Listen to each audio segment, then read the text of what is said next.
will the media try to resurrect? I think that's a better word. Resurrect Joe Biden. Because right now, he's toast. Only the fanatics are saying he's a good president and we're happy we voted for him. By the way, CBS News didn't cover Afghanistan last night.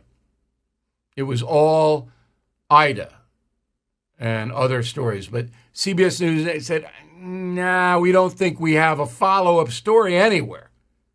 No people left behind, no dogs left behind, no examination of performance over there, even though the military is backtracking. Not even the leak from the CIA that said Biden and the Afghan president spoke, and Biden told them to put a happy face on the Taliban advance. I mean, that was a tremendous story because, as you know, they were leaking all day long under Trump. But Biden hadn't leaked. But now the intel community put out the phone call, the transcription of the phone call between Biden and Ghani. That's incredible story. CBS couldn't kind of get into that a little bit? So joining us now is a guy who worked at CBS, I think 72 years, right? Didn't you start when you were like 9? Didn't you work for them for that? My first assignment was the Lincoln administration. Right. I covered the. How many Emmys did you win at CBS, by the way, as a news reporter? 6 at CBS and 8 at HBO. Okay. So 6 Emmys. Now, I remember as a young correspondent at CBS, working for Dan Rather, and you were there at the time, but you were Miami-based. But once in a while, you'd come to New York and kind of look at the younger correspondents and like that, give us a little, yeah. That's not true. Oh, it is so, Goldberg. You and all the others that were there for a long time, it was like hazing. So anyway, you know the CBS News organization as well as anybody on this earth. Were you surprised they didn't cover Afghanistan on the nightly news last night? You know, I don't watch network news anymore, so I didn't know that until you said it.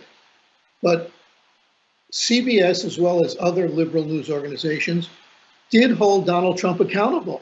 And you referenced that in your lead-in. But I think news organizations, whether it's CBS, the New York Times, CNN, whoever on the left, you know, it's human nature to revert to form.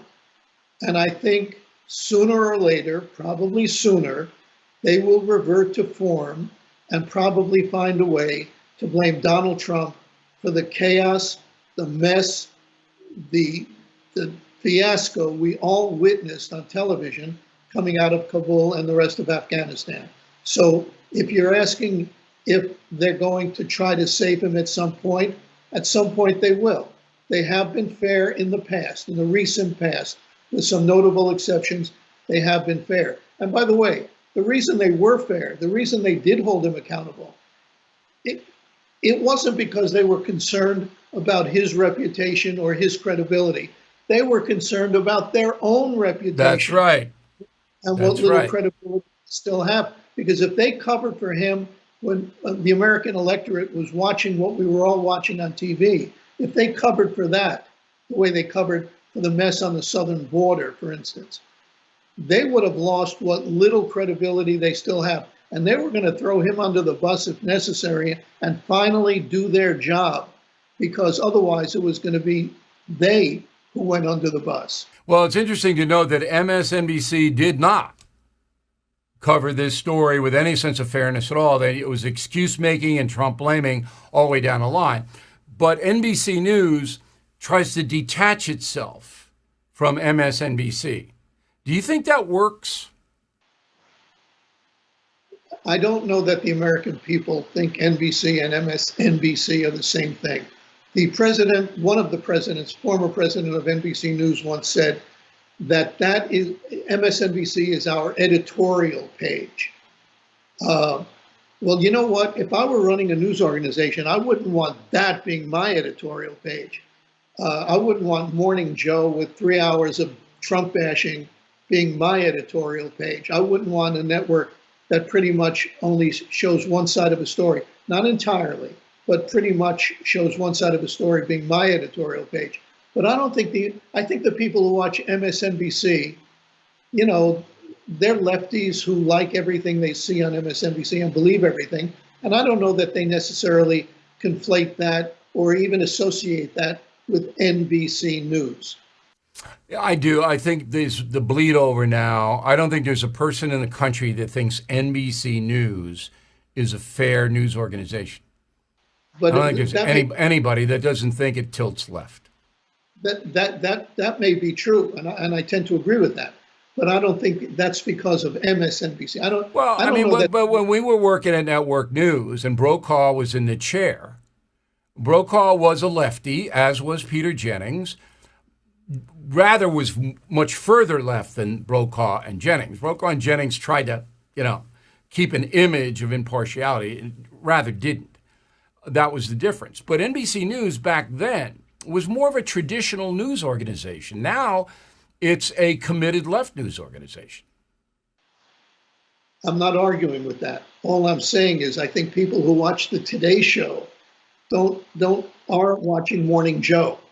So I don't know that they make a connection. MSNBC, that's one thing. NBC is another thing. The point is they're both left of center news organizations. One of them really left of center news organization. Okay. Now, my prediction is that we have a long Labor Day weekend coming up. Next week, all the networks will forget about Afghanistan to some extent, maybe a couple of small things, but they're on to the big $3.5 trillion infrastructure bill that's going to give everybody everything. They're on to whatever else might break. But the conservative media, Fox and Newsmax and OAN, they will try to keep the Afghanistan story going. Correct? Yes, but you said something very interesting in your lead-in. I say very interesting, Bill, because it doesn't happen very often that you say something very interesting. Thanks. Okay. But you used a term that jumped out at me. You said atrocities du jour. If there are, in fact, atrocities du jour, and we know what they might be, revenge against Afghans who helped the United States, possibly Americans included in that atrocities du jour, then even NBC, CBS, ABC, CNN, the New York Times, the Washington Post, none of them, Bill, are going to be able to ignore that because that goes back to their own credibility. If word gets out that they lined up a bunch of Afghans who helped the United States and shot them, and I hope that never happens. We all hope that never happens. But if it does, if that's one of the atrocities du jour that you were referencing, then everybody's going to be back on board covering this. Now, if that doesn't happen, then you're onto something. If that doesn't happen, they will revert to form and play the story down and even go further than that, I think, and start to blame their favorite villain for all of this, and that's Donald J. Trump. So let's get to Trump. Did you think that political ad was effective? Well, I thought that political ad was off the charts effective. I had never seen that before. Wow. Nobody had ever seen it before, Bernie, because they sent it to me because they knew I wouldn't chop it and I wouldn't ignore it.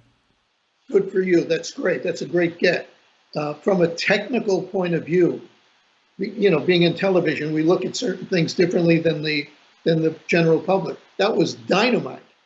Now, I think that I don't want Donald Trump involved in this, even if he was behind the ad, because I think it then becomes about Donald Trump and not about the content of the ad. I think the best thing Donald Trump can do if he wants Joe Biden to be hurt by this, and Joe Biden should be hurt by this, I think the best thing Donald Trump can do is play 18 holes at Mar-a-Lago and just let it go. And even if he puts that ad out, stay away from doing interviews about the ad. That's just my advice. You don't want to make it about Trump. You want to keep it on Biden. So you wrote a really good column this week, and I want to tell everybody, look, there are independent news agencies like BillO'Reilly.com, BernardGoldberg.com that you should access, all right? Because it's a counterbalance to, if you're going to sit there and watch 2-3 hours of cable news a day, or even the network news broadcasts, you've got to have something else. Because if you don't, you're going to be misled on both sides. We will not mislead you. Goldberg and I will not mislead you. We'll tell you what we think and why we think it. But anyway, you wrote a pretty tough column on Biden. So my question is, did you think Biden was going to be this bad when he got elected? Well, let me answer it this way, Bill. Biden he won the nomination because he wasn't Bernie Sanders, and he won the election because he wasn't Donald Trump, okay? And if that sounds simple, it's because it is simple. It's that simple. It's that true. Americans were tired of the chaos and deception of Donald Trump, so they elected Joe Biden. Now, here's the great irony of our time. What did they get by electing Joe Biden? They got chaos, Afghanistan, and they got deception, all the lies and misinformation he's put out about Afghanistan. But did I expect that he would be this incompetent? I don't think anybody could have. I mean, partisans could say, well, he's senile and all that. I never said that. But I didn't think he could be this incompetent. And I'll tell you, you had a great line about it. You called him a diminished man in a world of living in a world of delusion. That's a good description of what he's become. There's no doubt about it. And Senator Lieberman, Joseph Lieberman, he was on No Spin News earlier this week. If you guys missed that, I hope you watch it. He confirmed that because he has known Biden, fairly, closely for decades because they were both in the Senate together, and they're both Democrats. And Lieberman said flat out, he's not who he was. Last word. If there are these atrocities du jour, the Biden presidency effectively, if it isn't already, and it may be, but if it isn't already, will be over. Okay, Bernie, thank you very much. Everybody go to BernardGoldberg.com. Really appreciate it, Bernie. Have a nice weekend. Thanks. Let's talk to you soon. Hey, I'm sure you've noticed that everything is getting more expensive. And with all this printing money and spending by the progressives, I'm concerned the dollar's end could be near. If the government continues this way, the dollar could freefall and lose its coveted role as the world's reserve currency. That's why there's never been a more important time to consider gold and silver to protect you and your family. And American Hartford Gold is the only company I'm happy to put my name behind. I have done business with them myself. It just takes a quick phone call and they'll have physical gold and silver delivered right to your door or put inside your IRA.